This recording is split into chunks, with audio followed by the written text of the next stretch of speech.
Dobrý den. V této demonstraci bych vám chtěl ukázat, jakým způsobem je možné převést papírové dokumenty do elektronického archivu, to znamená do počítače, tak, aby byly jednoduše dohledatelné, aby byly přehledně uložené, aby celý proces byl co nejjednodušší pro obsluhu.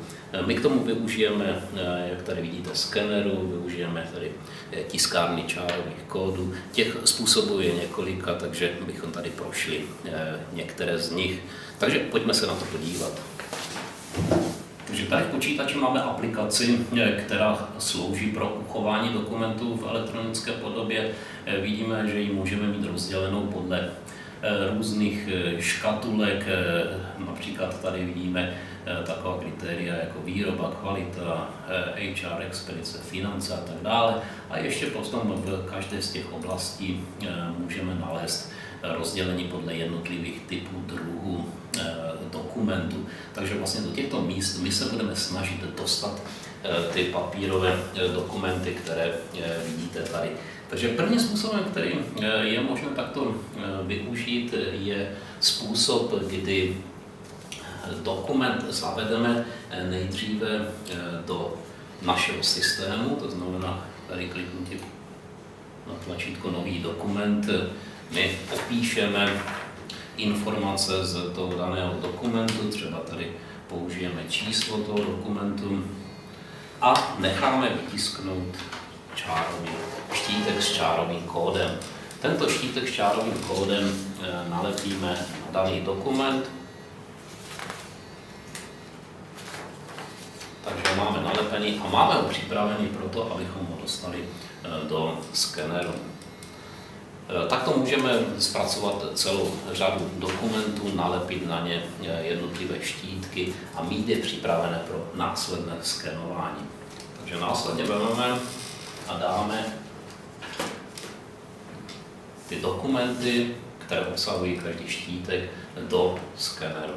Pro skenování využijeme software Cofax Express, který nám umožňuje skenovat a rozlišovat dokumenty dle čárových kódů, to znamená, já tady kliknu na tlačítko skenování, no a teď vlastně skener začíná pracovat a začíná ty jednotlivé dokumenty, které tady mám, skenovat. Vidíte, že skenování probíhá poměrně rychle.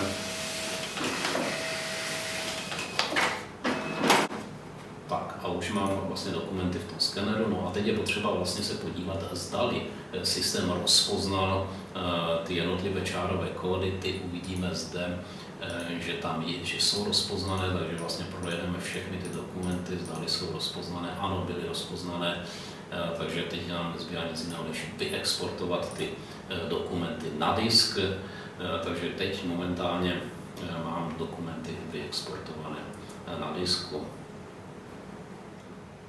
Tak teď už jsem zpátky v naší aplikaci pro elektronickou archivaci, kde máme tlačítko Importuj skeny, které vlastně takovýmto způsobem zmáčknu.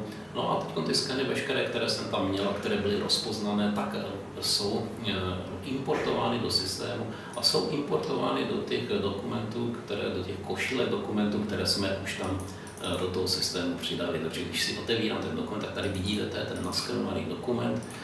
Otevřu ho, ano, je to ono, je to vlastně celý tento dokument, který byl systémem naskenován. Takže takovýmto způsobem velice jednoduše, bez dlouhého zapisování je možné dostat do systému skeny pomocí štítku a čárových kódů nalepených. Takže jiným způsobem skenování je rozlišování údajů, které se nacházejí na dokumentu. Tady to je samozřejmě za předpokladu, že ty dokumenty jsou v konkrétní dávce stejné, to znamená na stejném místě se mi nacházejí určité dané informace, takže tady ukážu například skenování dodacích listů, takže přepnu si úlohu na skenování dodacích listů. Momentálně mám ve skeneru dodací listy, takže je zkusíme naskenovat a systém Cofax by měl v téhle chvíli ty dokumenty natáhnout do sebe a rozpoznat určitá místa na dokumentu. Takže skenování takto je dokončeno. Spustíme indexaci a vidíte, že systém dokázal rozpoznat určitá místa na konkrétním formuláři a zavést je do pole indexačního. Takže projdeme všechny, zdali se mu to podařilo. Zdá se, že ano. Tak a momentálně můžeme tyto dokumenty vyexportovat ven do systému. A samozřejmě podíváme se do našeho elektronického systému, kde zase můžeme zmáčknout tlačítko Importuj skeny a tento systém by měl šáhnout na ty dokumenty, které jsou naskenované a vtáhnout je do systému, takže tady vidíme, byly to nějaké dodací listy a tady vidíme, že ty dokumenty máme naskenované, máme vytěžené informace z tohoto dokumentu a samozřejmě můžeme se na tento dokument i takto podívat. Takže to byl další velmi rychlý způsob zavedení papírových dokumentů do systému.